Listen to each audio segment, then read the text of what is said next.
À 55 ans, en juin 2022, j'ai fait mon premier triathlon, un half Ironman.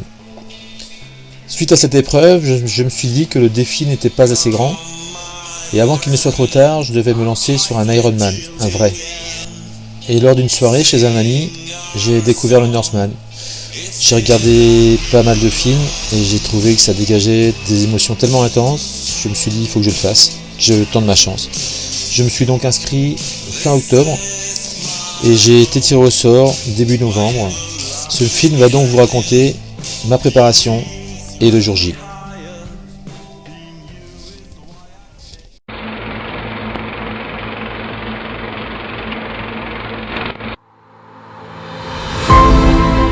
Hey papa!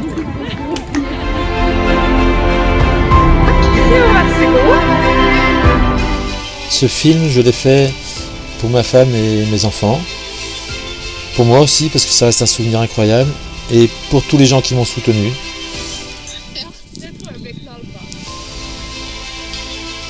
Et dans un premier temps, je vais donc vous présenter le petit film qui m'a donné envie de faire le Norseman.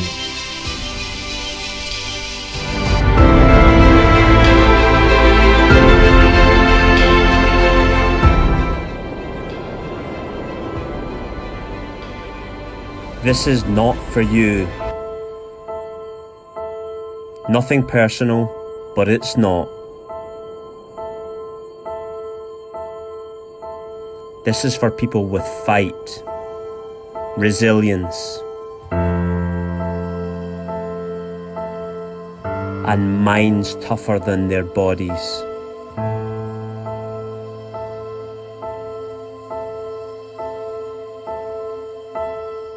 They're not interested in being the best.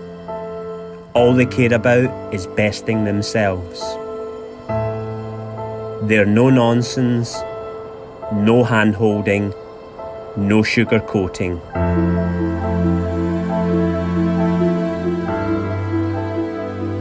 They're in pursuit of something bigger.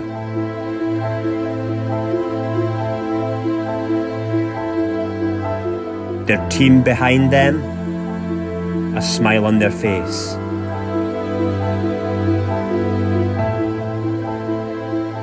If that sounds good, then maybe we were wrong about you.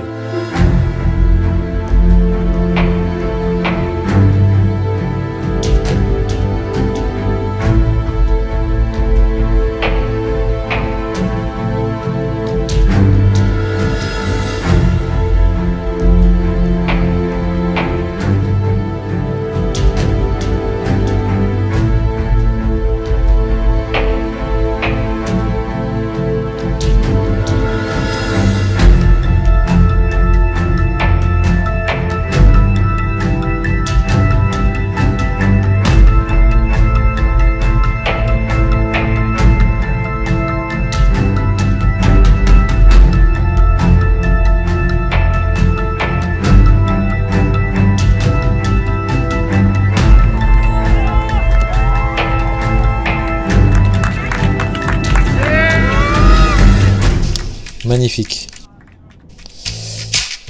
Et donc à partir du 8 novembre, tout est allé très très vite. Il a fallu créer un logo pour mettre sur les réseaux sociaux, trouver des coachs, trouver du budget.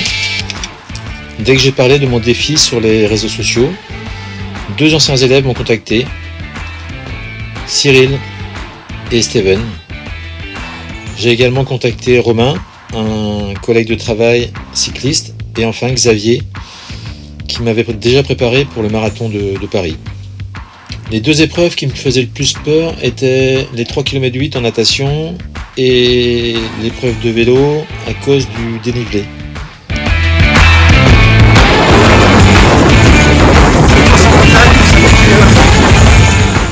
J'ai donc pris des séances de piscine avec un entraîneur, Enzo, à Pont-l'Abbé, et je suis resté sur home trainer tout l'hiver. Je nageais 4 à 5 fois par semaine en piscine, 4 à 5 séances de home trainer et 2 à 3 PPG par semaine.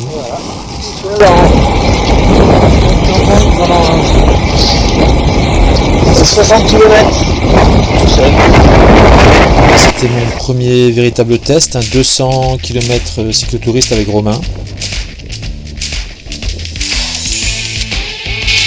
Et dès que j'ai pu acheter du matériel grâce aux sponsors,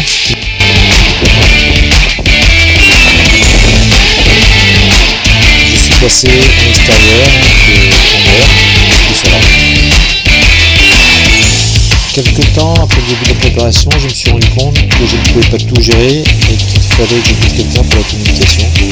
Christelle s'en est occupée, a été formée par Christelle, une amie de lui. Et je suis presque à 400 abonnés sur Instagram. Wow, that's like in the good old Norseman years. 20 years ago, triathlon was a well-kept secret in Norway. And especially in the first years, many did Norseman as their first long distance or even their first triathlon. So you're in good company.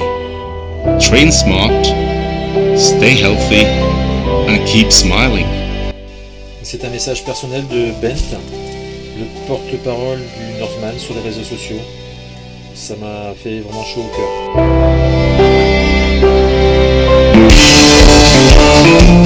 J'ai adoré m'entraîner dans ces conditions difficiles, sous la pluie, dans l'eau de mer super froide. J'ai commencé, elle était à 9 degrés. Et j'étais prêt pour mon premier test à l'eau prenant, un semi-marathon que je finis en 1h31.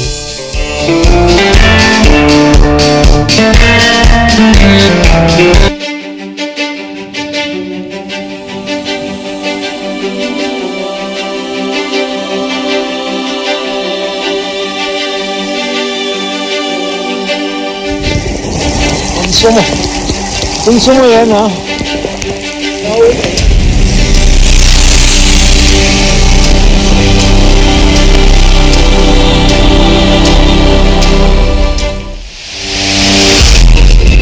Mon troisième test, le trail de Guerlédan, le 27 mai, à 2 mois et demi de l'échéance, que je cours avec Noé, mon fils, et au cours duquel je me fais une belle frayeur, je fais une belle chute à 2 km de l'arrivée, je me fais une entorse de la cheville, et mon genou droit gonfle pendant une semaine, 10 jours.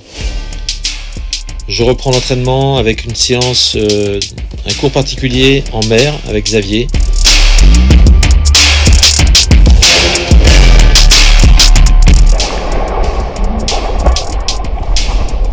C'est pas mal, là. Ouais.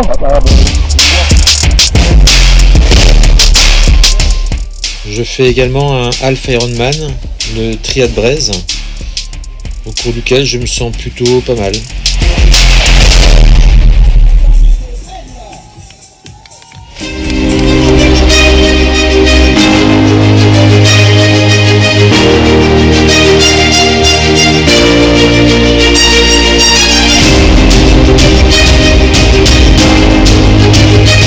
Durant cette année, je croise mon idole, Bernard Hinault, sûrement un signe.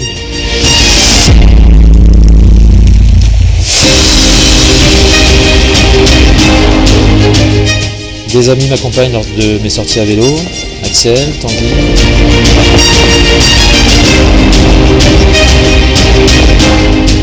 Je participe également à un swimrun, un 40 et j'ai trouvé cette épreuve géniale avec Yannick. Le lendemain, le 12 juin, je fais mon premier 3800 mètres avec Thierry, l'entraîneur de Romy, qui m'a également beaucoup aidé et rassuré en natation.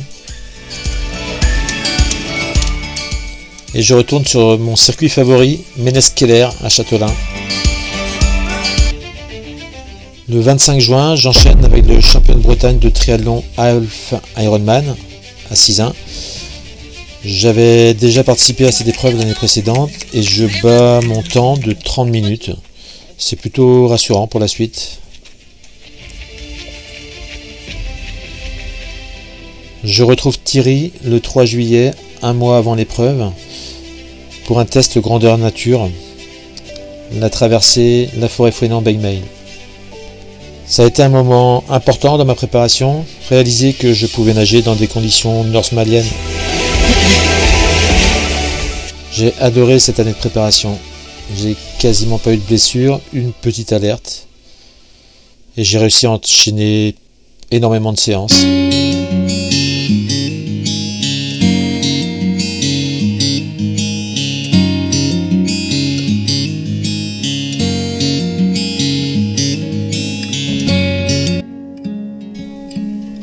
2487 km en 4 étapes, 3 nuits à l'hôtel et 4 jours de voiture.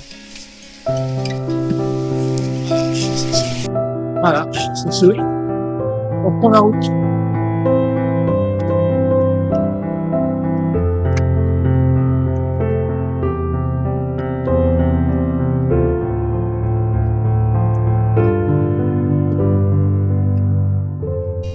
Nous débarquons en Norvège 7 jours avant la course. Avec Crachin Breton, un bon petit temps norvégien. Hein. Bel accueil. Hein. Ah, notre demeure. C'est pas beau. Une des particularités du Norseman, c'est qu'il n'y a pas de ravitaillement tout au long de la course. C'est à nous d'assurer l'assistance. Et donc il a fallu trouver des amis qui acceptent de nous accompagner en Norvège pour cette aventure. Et une semaine après le tirage au sort, lors d'une soirée, Christelle, Lionel, Morgane et Chantal ont décidé de nous suivre. Et je les remercierai, mais jamais assez. Repérage de la première côte. En voiture, tu te dis à 5%. Bah non, 7, 8, 9. 1000. Ça va, quand on prend le rythme. Oui.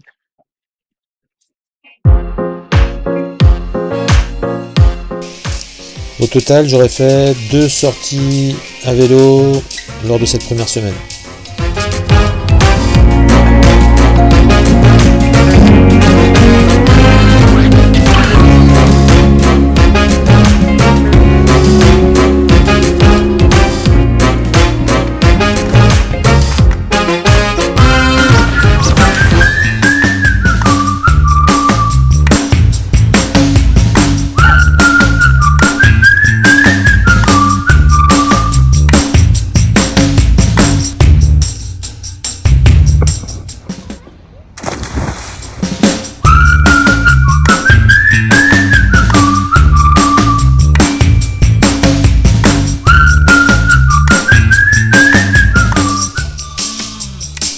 Quatre jours avant l'épreuve, j'ai participé à un événement, Social Swim, pour faire connaissance avec les autres concurrents, et j'avoue que ça m'a un peu rassuré.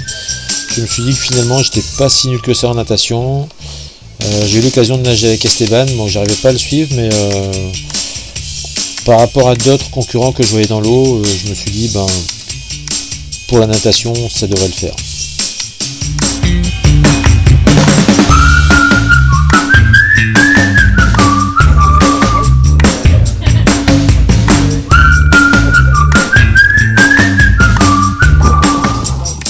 Lors de ma deuxième sortie à vélo, je suis allé donc avec Esteban, un Toulousain, avec Guillaume, une machine de guerre, qui habite en Savoie, qui a enchaîné le Norseman, Vichy et l'Ironman du Portugal en 2 mois, et Jean-David, qui habite en Thaïlande, et à qui je dois quelques images de ce film.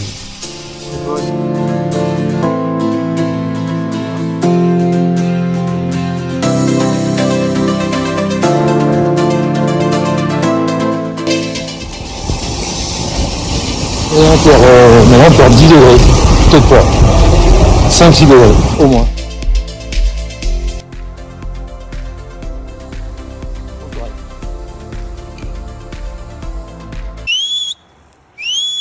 Allez Roland!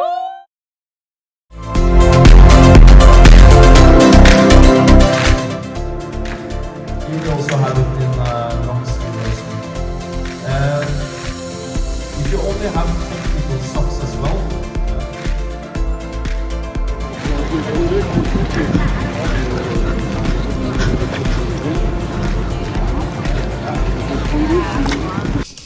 Il aurait fallu 2 tentatives pour récupérer mon dossard.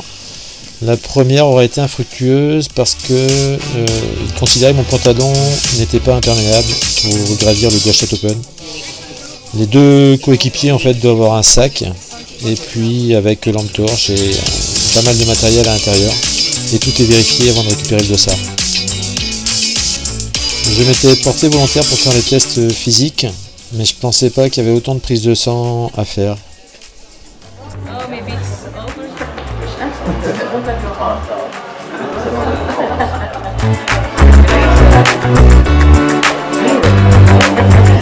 Put it in your mouth and breathe normally. Normally, hein? And when you're ready, Et quand t'es prêt, tu fais le petit chien pendant 10 secondes. come on, 2-3 more. Allez, allez. Come on, and finished. Ça me rappelle les souvenirs. So you can take it out. You can sit down.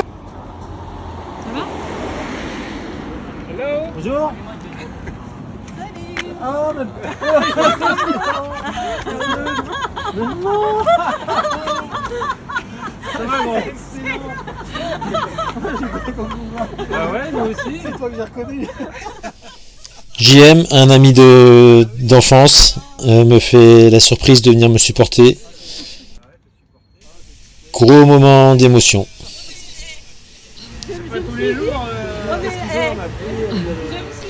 C'était tellement inattendu que dans un premier temps je le reconnais même pas, et il faut c'est d'idem que je reconnais la première.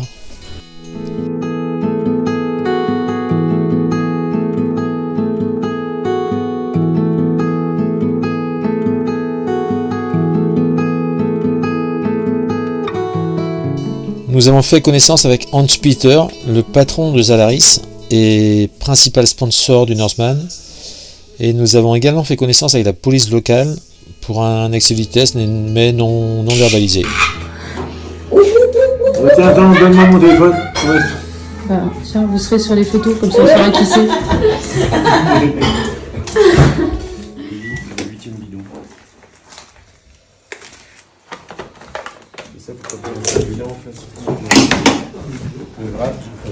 T'as ton truc sur ce travail maintenant. Christelle voulait être sur la vidéo. Oh merde, pardon, merde. Là c'est bon. Mais c'est pas ça que je voulais. Tout le monde est au taquet la veille de la course, un petit peu énervé. On aura mis une après-midi pour préparer tout ce qu'il fallait pour le jour de la course. Entre l'événement, les boissons énergétiques, on avait numéroté 8 bidons. J'avais des sacs de ravitaillement qui étaient également numérotés avec tout ce que je devais prendre chaque demi-heure. Et le seul truc que j'ai oublié, c'était les gélules de sel pour éviter d'avoir des crampes. Grosse boulette de débutant. Putain, mec.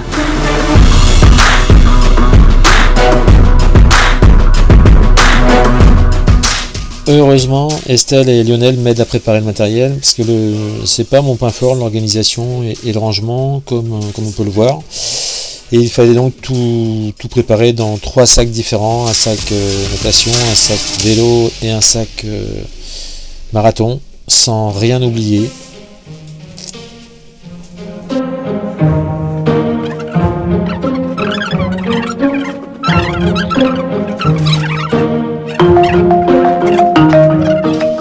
La veille de la course, avant le briefing, on fait une photo avec l'ensemble des concurrents français.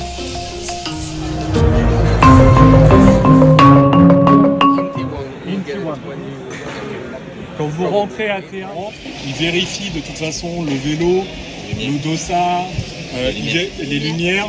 Les lumières, ils les vérifient aussi à la sortie.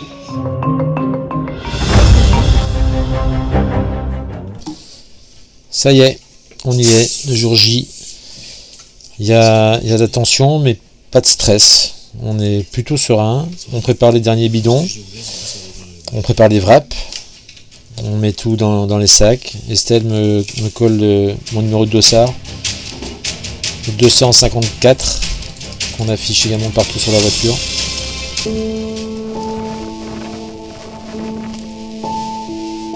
Les grosses frayeurs en arrivant sur le parking. La lampe, l'éclairage que j'avais sur le vélo casse. Et heureusement, Lionel, qui est bien bricoleur, avec la ficelle de mon suite, arrive à réparer, à faire tenir l'éclairage pour toute la course. Sans cet éclairage, le vélo aurait été refusé au parc. Deuxième grosse frayeur, avant d'arriver au parc, on se rend compte qu'on a oublié le sac avec ma combinaison, les gants, enfin la totale. Et je pense que ça c'est dû au manque d'expérience et puis on avait ni l'un ni l'autre jamais fait d'Ironman.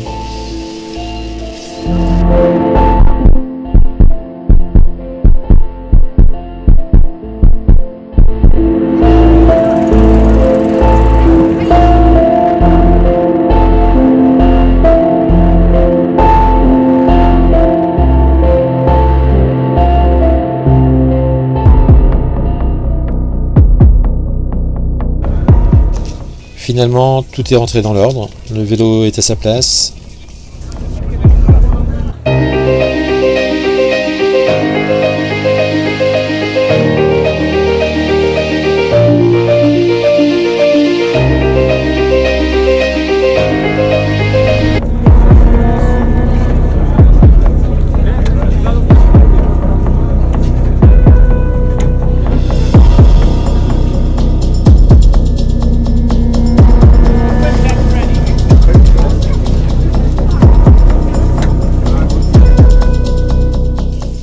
Et j'embarque. Gros moment d'émotion. C'est quand tu mets le pied sur le bateau, c'est un des moments les plus forts. Tu fais partie en fait de tous les films que tu as regardés. T'es dedans. La première image que tu as en arrivant sur le bateau, c'est juste incroyable. Ensuite tu passes à la photo et puis ensuite tu te prépares en discutant avec tes potes français.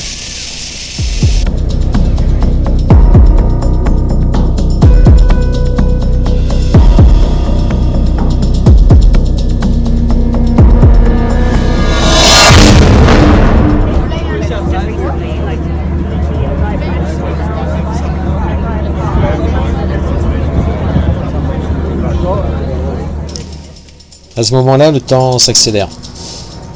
La dernière heure, ça passe à une vitesse inimaginable.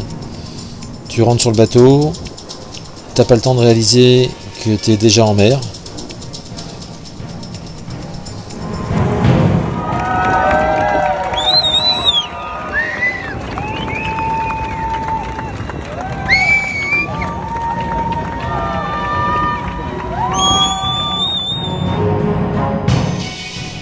Quand le bateau part et quitte les quais, c'est, d'après Estelle, le moment le plus émouvant de la matinée. Les émotions sont exacerbées aussi, je pense, à cause de la fatigue. On a dormi 3 petites heures et on sent que le départ approche.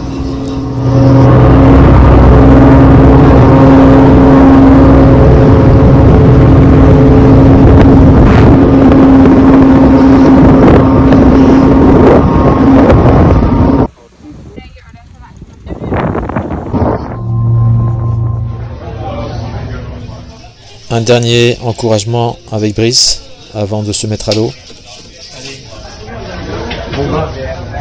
Allez, t'as besoin que...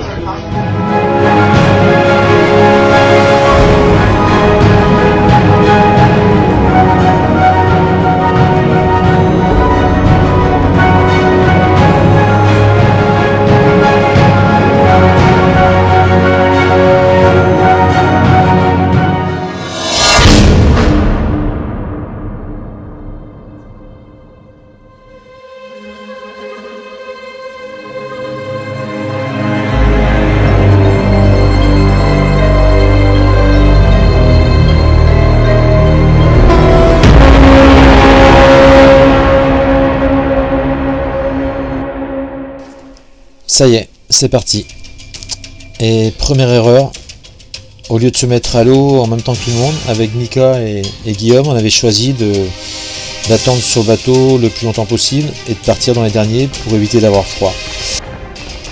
Et donc au moment où il donne le départ, à 5 heures pétantes, on est au milieu du fjord en train de nager à contresens.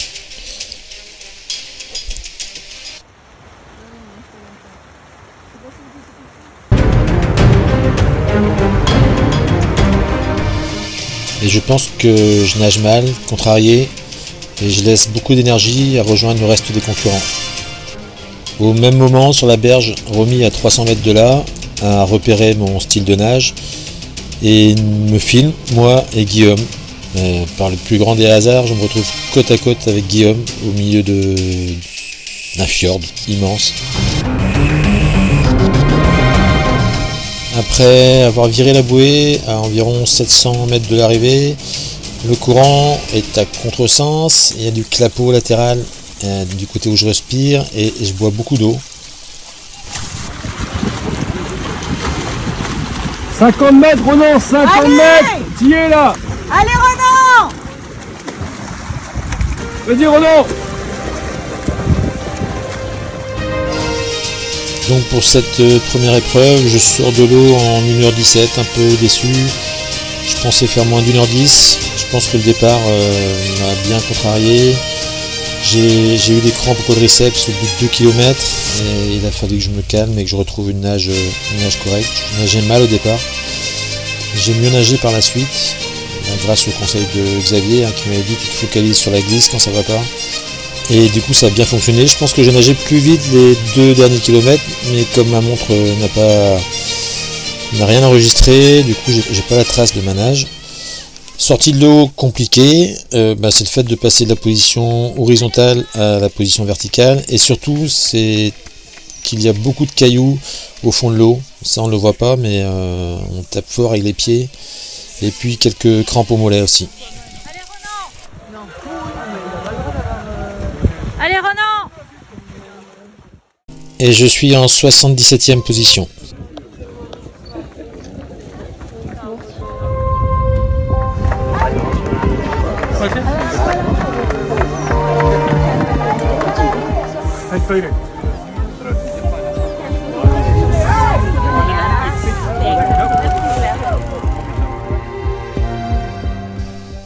Au ravito, je retrouve Lionel et premier moment de complicité, c'est lui qui m'habille, qui me donne à manger, qui me donne à boire, enfin c'est un vrai travail d'équipe, tout le monde est autour du parc à m'encourager, c'est vraiment je sais pas comment dire, c'est fort.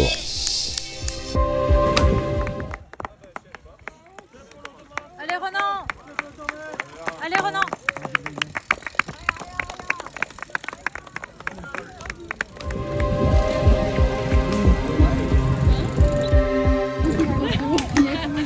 Allez, papa! Bonne route. Allez! À tout à l'heure. Je démarre le vélo plutôt cool, le terrain est plat sur les 10 premiers kilomètres et je roule à peu près 30 km/h en me focalisant sur ma fréquence de pédalage qui devait tourner autour de 90 tours minutes. C'est ce qu'on s'était fixé avec Xavier comme objectif. En fait, dans chaque épreuve, j'avais un mot-clé.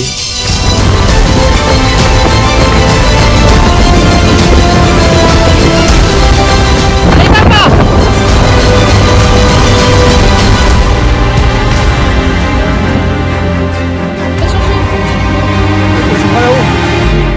Allez, papa!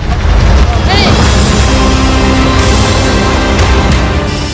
Ensuite, on attaque le premier grand col. On passe de 0 à 1200 mètres d'altitude avec des pentes pas très violentes, entre 7, 8, 9, jusqu'à 10%. Et voilà, je me fais dépasser par pas mal de concurrents, dont Guillaume qui me fait un petit signe en passant. Guillaume il est savoyard, donc c'est normal qu'il grimpe plus vite qu'un breton.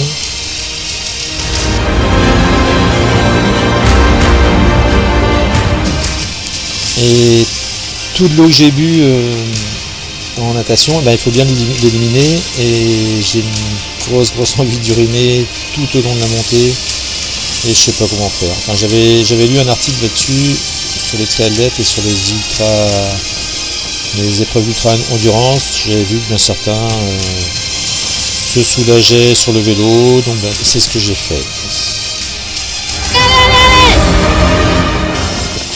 Jusqu'au premier arrêt, je reste en trifonction, il fait pas très froid et je décide de mettre la veste au 35e kilomètre seulement parce que l'effort était assez violent et j'avais chaud.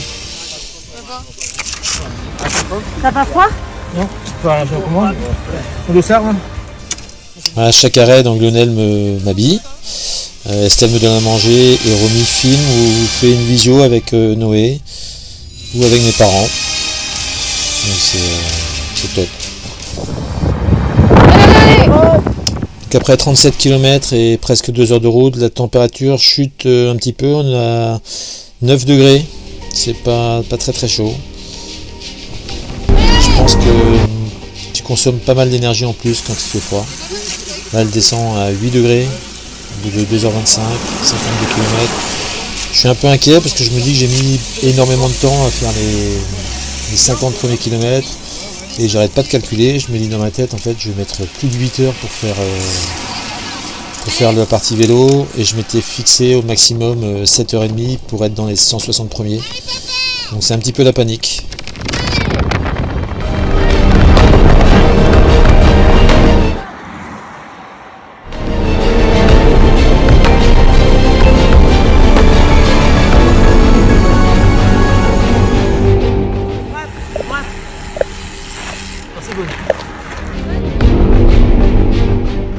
C'est bon, ça va, du coup, mais attends, parce qu'il a son programme dessus normalement. Normalement, t'as un wrap à prendre aussi, hein. T'as pas un wrap à prendre, ça. Mais t'as pas mangé? Si, déjà. Mais t'avais pas... Là je commence à avoir froid donc j'enfile mes surchaussures. Là, ça réchauffe assez rapidement et puis Estelle vérifie que je m'alimente comme il faut et que je suis bien le plan de Julia. Et donc Julia, c'est une nutritionniste que j'ai contactée 2 mois avant le Norseman parce que je sentais bien que je n'étais pas allé au bout des choses et il fallait en plus les conseils d'une nutritionniste pour m'alimenter avant la course et puis surtout pendant la course.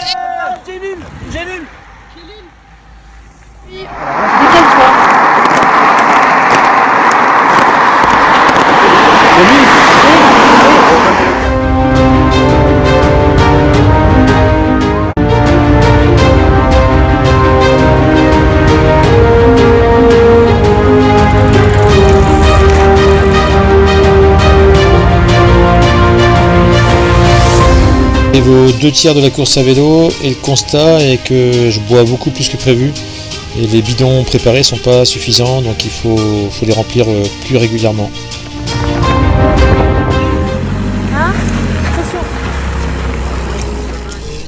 Le Guanadu, le drapeau breton et que j'ai vu flotter pendant toute la course et quand je sais que je le vois, je sais aussi que je vais retrouver tout le monde. C'est un petit moment de bonheur. À partir du 110e kilomètre, t'attaques les 4 derniers cols. Le premier, j'ai pas un gros souvenir. Le deuxième était difficile. Le troisième, ça va. Et le quatrième, là, il est vraiment chaud, quoi. C'est une étape de montagne à 7 km, à plus de 10%. Et la flotte commence à tomber. C'est super difficile. Là, je commence à piocher un peu.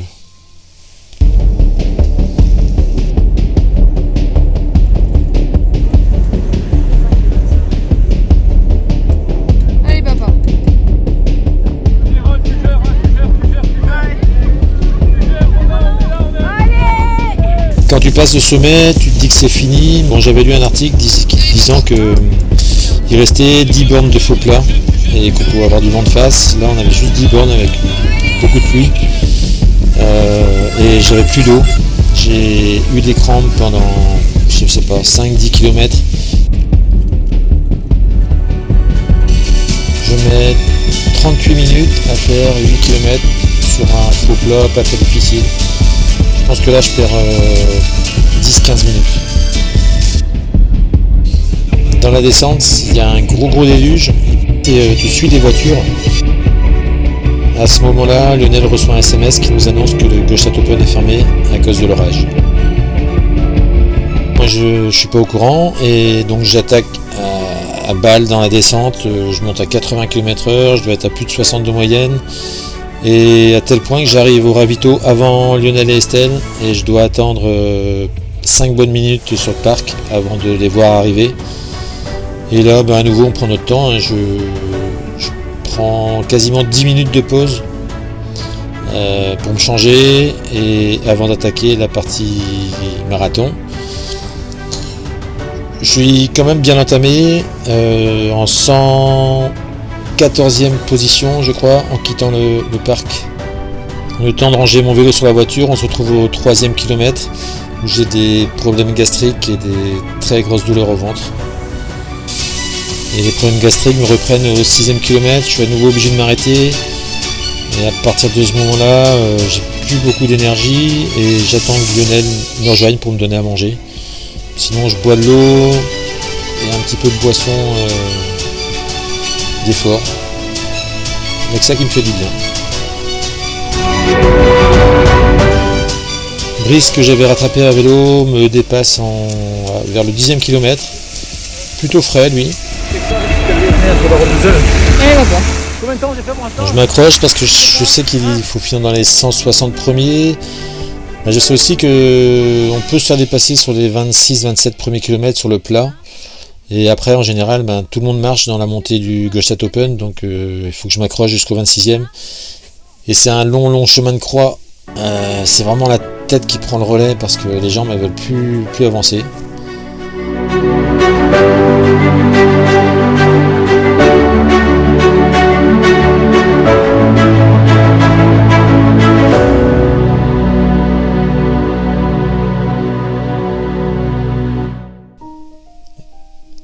Après le 25e, dont Lionel, sachant qu'on n'ira pas tout en haut du Gstaad Open, décide de m'accompagner sur les 17 derniers kilomètres. Ronan, t'as besoin de quelque chose? Et là c'est top. Enfin, tu récupères de l'énergie, tu discutes, t'es à moitié heureux. Le soleil est revenu, il fait super chaud. Mais c'est pas fini, il reste encore 15 bornes. Quand je regarde ces images, j'ai l'impression qu'on dirait que je suis frais, mais en fait pas du tout, je suis complètement cuit, chaque pas est trop dur. Ah, j'ai mal au bras, putain, je peux plus lever mon épaule. 130e, 131 du coup, parce qu'ils nous ont gratté les mecs, parce qu'ils nous ont parlé de sac de... Il reste 9 km 5. Merci à tous.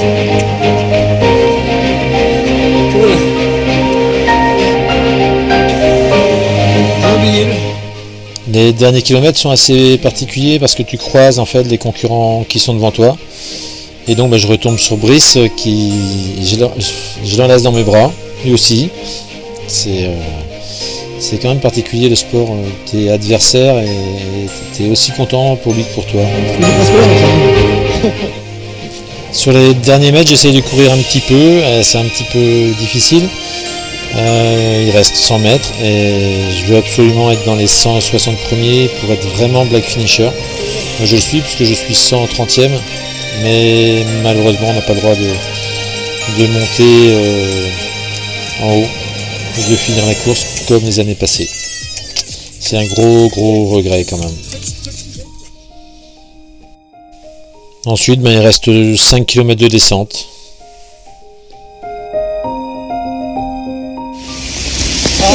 Tu vois bien là. Et merci de nous encourager. C'est à ton père? Ouais. Et dans la descente, nouveau gros déluge qui s'abat sur nous. Mais en fait, tu t'en fous parce que tu es avec tes potes et ta famille. Et t'arrives. Tu essayes de courir. C'est ridicule, mais t'atteins l'arrivée. Donc JM qui me file Gwenadu pour porter bien haut les couleurs bretonnes, c'est quand même traditionnel dans tous les sports, il faut un breton. Là c'est moi.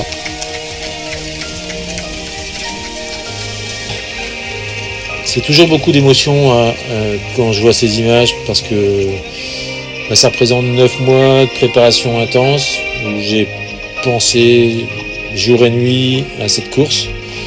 Je partais de nulle part. J'avais peut-être des capacités d'endurance, et j'aimais m'entraîner. Mais voilà. Et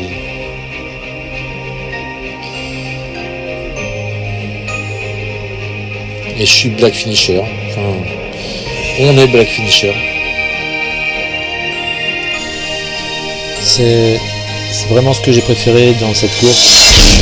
C'est que ce soit une course d'équipe. Je pense que c'est une des rares courses où tu partages tout, tes moments, tes défaillances, les moments où tu es bien, l'arrivée. C'est ton équipe qui te remonte le moral. Et voilà, donc c'était juste une super journée. Dès mon arrivée, donc, les pétillants coulaient à flot. À l'altitude aux 48 heures de volet.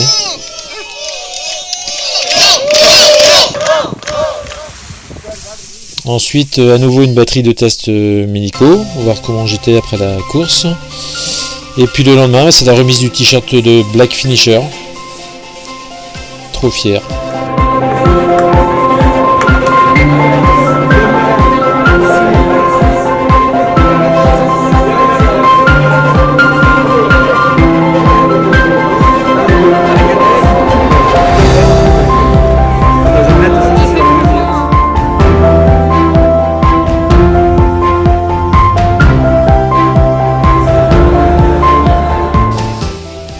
Puis à nouveau test physique et prise de sang.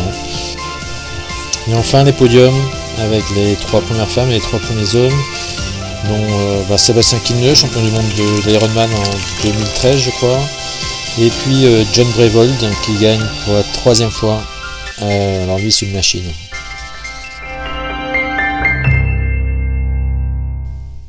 Donc c'est l'heure des photos souvenirs avec Hans Peter et Sébastien Kienle, 2 t-shirts Black Finisher. Et parmi en fait, c'est sur la photo là, il y a aussi Iron Cowboy, l'homme qui a fait 50 ou Ironman en 50 ou 100 jours. Enfin, ouais. Il y avait quelques personnalités sur la course. Et pour conclure cette aventure incroyable, le pot de remerciements à l'Iltudi à mon retour, avec tous les sponsors et les amis qui m'ont aidé.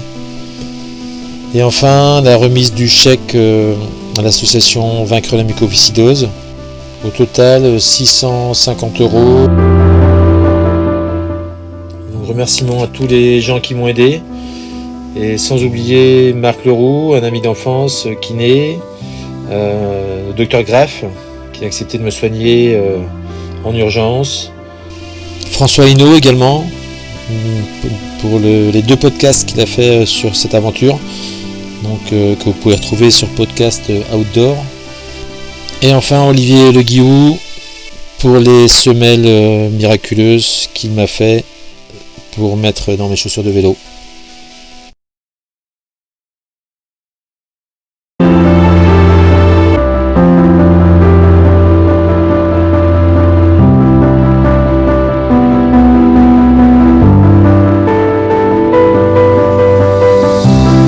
Message WhatsApp que j'ai reçu et que j'ai découvert le soir après la course. Je pense que c'était un des moments les plus émouvants de tous.